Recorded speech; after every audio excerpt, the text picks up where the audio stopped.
bem-vindos ao nosso Falando Nisso de hoje, nesse canal YouTube, com a pergunta de Paulo Henrique.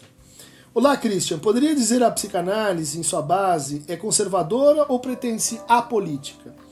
Na graduação em psicologia, principalmente nas matérias de clínica, sempre tive uma leitura muito conservadora de Freud, e pouco ou nada preocupado com o caráter político e social de sua psicopatologia. Recentemente tive umas aulas com o Vladimir Safatli, que falava de Freud de uma maneira tão política que eu me assustei. Apesar de ter um certo distanciamento da psicanálise, fiquei com vontade de ler Freud. Fiquei pensando se esse meu contato com Freud na graduação foi muito afetado por uma tendência individualista dos psicoterapeutas que não necessariamente está presente com força nos grandes autores. Meio longo, mas desculpa se puder ler. Muito bom, Paulo Henrique. Pergunta assim candente, muita gente discutindo isso hoje. Até nos comentários do nosso canal, frequentemente há considerações sobre esse ponto, né? Então a gente poderia dizer que a psicanálise, na sua origem, jamais se apresentou como um movimento político, partidário ou de orientação de direita ou de esquerda, né? O Freud definia a psicanálise como um método de tratamento de afecções mentais, definia a psicanálise como um tipo de investigação, ou seja, um método de pesquisa, e a psicanálise como uma nova ciência. Há uma conferência muito importante, uma das últimas novas conferências introdutórias à psicanálise, chamada Psicanálise Weltanschauung, Psicanálise e Visão de Mundo. E nessa conferência ele discute com o que ele chama de visões de mundo, basicamente a religião e a política. E diz, olha, a psicanálise ela não é uma Weltanschauung, mas e aí esse é um argumento pouco lembrado pelos próprios psicanalistas, porque ela parte de uma Weltanschauung, ela se inscreve em uma Weltanschauung, que não é a dela, né? E essa Weltanschauung, essa visão de mundo, é a da ciência. Aí a gente pode dizer, esse encaminhamento ele é claro, né? A psicanálise seria então um método, né, para a gente tratar os sintomas e o sofrimento. Mas a gente pode levantar em seguida, você acredita nessa separação assim tão estrita entre ciência e política? As ciências estão aí, elas muito frequentemente se articulam com modalidades de política, para o bem e para o mal. Aí a gente teria que dizer assim, a articulação ideológica de todo o discurso, de todos os discursos psicológicos, né?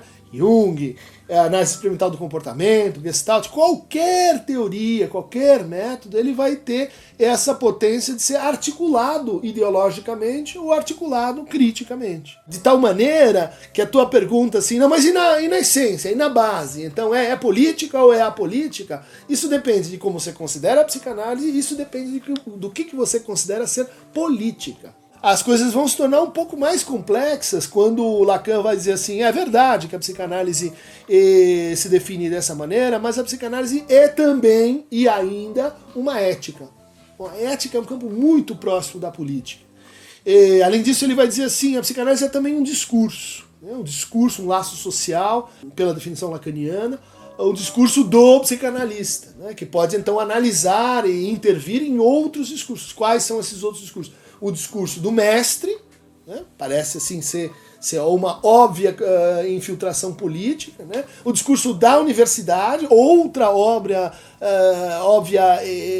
infiltração política, ou potencial, e o discurso da histeria, que também pode ser lido como um discurso que tem valência política, como foi, por exemplo, pelos surrealistas, né? Essa ideia de que um autor ele seria mais à esquerda ou ele mais à direita, ela depende do teu entendimento do que é o discurso, do que é a ideologia, do que é a crítica da ideologia, e isso está aqui muito, muito patentemente acompanhando a psicanálise.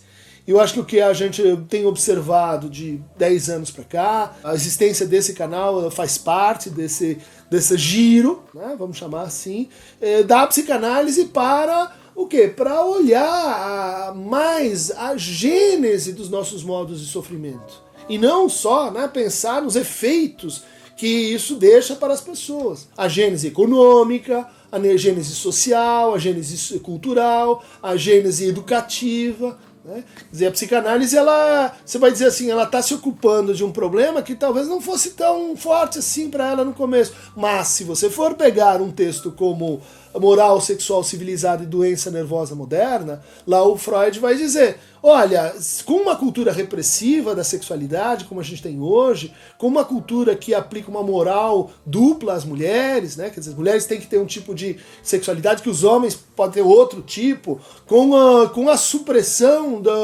do prazer como algo importante na vida das pessoas, a gente tem um problema. E a psicanálise estaria em condições de dizer, olha, que isso talvez pudesse mudar. A psicanálise estaria em condições de dizer alguma coisa, e isso, obviamente, implicaria em uma conotação política mais clara, mais direta para o que a gente faz.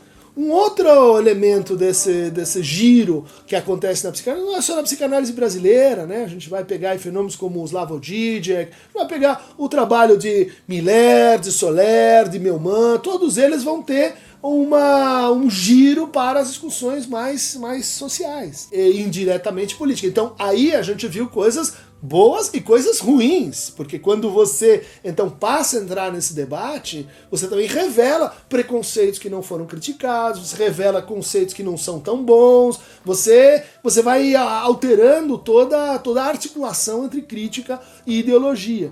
Portanto, não seria muito justo a gente dizer assim, não, mas a psicanálise, ela é apolítica ou é política? Depende de qual, depende de como, depende de quem, depende de onde. Né? Isso já são perguntas que, assim, marcam a especificidade política do nosso fazer. Um segundo movimento importante, que vai aparecer em outros autores, e a gente também trabalha um pouco com isso, é a ideia de que a política não está ausente na cena clínica. De que entre pacientes e analistas há um dispositivo que ele é atravessado pelo poder. Né? Não é o poder institucional, talvez, às vezes até quando a gente tem analistas trabalhando em instituições, mas aquela situação é uma situação então de transferência, e a transferência não é anódina do ponto de vista do poder. Justamente por isso, o Freud vai dizer, olha, é interessante manter uma atitude de benevolência, neutralidade, de abstinência. É preciso cuidado com a potência influenciadora, sugestiva, hipnótica, que está ali latente naquela situação.